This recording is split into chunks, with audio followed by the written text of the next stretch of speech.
gammachuu hundarraa oolii yaa gaa'ila sunnaa nabii halaaliin bultii jaarratan walii fi isin qoodee rabbiin isintu qooda waliiti gammachuun wajjin jiraadha abdannaadhaa fi ayyaantuun jaalala wajjin unadha isintu qooda waliiti gammachuun wajjin jiraadha abdannaadhaa fi ayyaantuun jaalala wajjin unadha gammachuu hundarraa oolii yaa gaa'ila sunnaa nabii halaaliin bultii jaarratan walii fi isin qoodee rabbiin isintu qooda waliiti gammachuun wajjin jiraadha abdannaadhaa fi ayyaantuun jaalala wajjin unadha isintu qooda waliiti gammachuun wajjin jiraadha abdannaadhaa fi ayyaantuun jaalala wajjin unadha namatu balleeyse malee jaalaltii waan qabdu badii naamusaa wajjin uumamte jaalaltii isaan bareeddi jaalala keeysaan argame horteen ilmaan namaa hundi lama lamaan uume rabbiin uumaa hunda godhee qinxi gaafa jaalalaan qabamte dhiirti halaaliin barbaaddi leebaadha warri haraamiin waliin kophaa bahuu maddi hin balleeysinaa lakkisa jaalaltii kabajaa qabdi karaa gubbatti baaftanii hin ofiinaa olii gadi hin balleeysinaa lakkisa jaalaltii kabajaa qabdi karaa gubbatti baaftanii hin ofiinaa olii gadi gammachuu hundarraa oolii yaa gaa'ila sunnaa nabii halaaliin bultii jaarratan walii fi isin qoodee rabbiin isintu qooda waliiti gammachuun wajjin jiraadha abdannaadhaa fi ayyaantuun jaalala wajjin unadha isintu qooda waliiti gammachuun wajjin jiraadha abdannaadhaa fi ayyaantuun jaalala wajjin unadha dargaggoof shamarran biraa rooba jaalalaa didicha maraatoonii jaalalaatiin dorgommii godhan fiigicha gariin jarjaraan kufanii osoo hawwanii moohicha qulqullina si balleeyse kan irraa guutiiticha warri haqa isi eege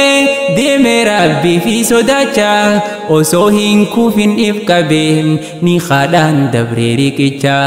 waliin hin ja'an boodallee namittiidhaa fi namicha habibtii fi habibiidhaan wal yaaman waliif awwaacha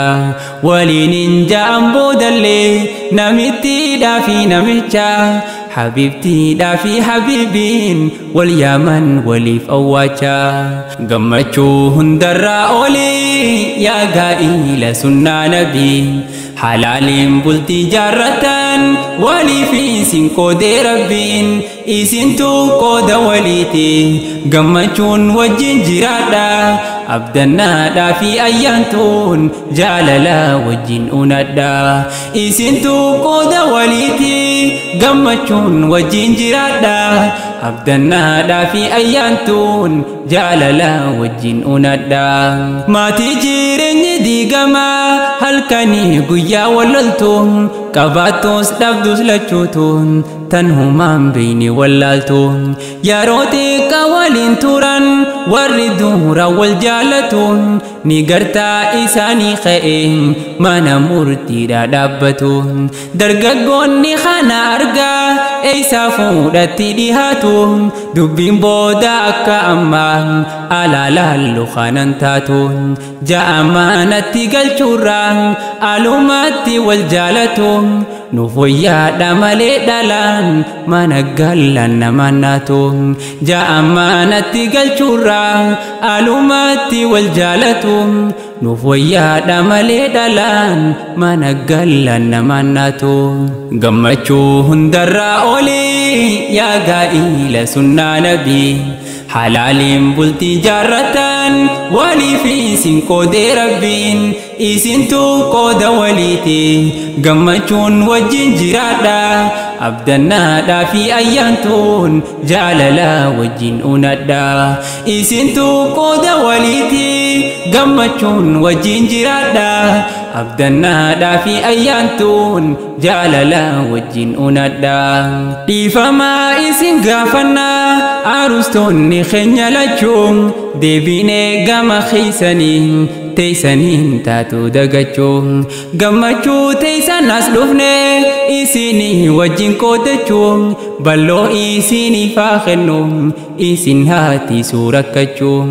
diinii fi duniyaas waliin barakaa guutuu argachuun ilmaaniif qabeenya gaarii hortanii umrii dheerachuun jaalalaa fi gammachuudhaan yoomiyyuu wajjin jiraachuun qooda keeysan haa taasisu jiraadhaa jiru gammachuun jaalalaa fi gammachuudhaan yoomiyyuu wajjin jiraachuun qooda keeysan haa taasisu jiraadhaa jiru gammachuu hundarraa olii yaa gaa'ila sunnaa nabii halaaliin bultii jaarratan walii fi isin qoodee rabbiin isintu qooda waliiti gammachuun wajjin jiraadha abdannaadhaa fi ayyaantuun jaalala wajjin unadha. Isintu qooda waliiti gammachuun wajjin jiraadha abdannaadhaa fi ayyaantuun jaalala wajjin unadha. Gammachuu hundarraa olii yaa gaa'ila sunnaa nabii halaaliin bultii jaarratan walii fi isin qoodee rabbiin isintu qooda waliiti gammachuun wajjin jiraadha abdannaadhaa fi ayyaantuun jaalala wajjin unadha. Isintu qooda waliiti gammachuun wajjin jiraadha abdannaadhaa fi ayyaantuun jaalala wajjin unadha.